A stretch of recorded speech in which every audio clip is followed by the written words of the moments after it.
Hey everyone, in this video, I will show you how to remove someone from a family account on a Cash App. But before we start, make sure to follow the video till the end and subscribe to the channel. To remove someone from a family account on the Cash App, follow these steps. Open the Cash App on your mobile device. Tap on the three lines in the top left corner of the app to access the menu. Look for the Settings or Profile section within the app and tap on it. Navigate to the section that manages family accounts or linked profiles. Locate the person you wish to remove from your family account and tap on their name. Confirm your decision to remove them from the family account. Depending on the situation, you may need to verify your identity, especially if you are removing a primary account. Follow the prompts for additional security.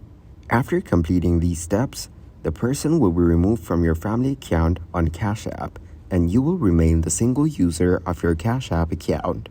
Thanks for watching. Make sure to like and subscribe.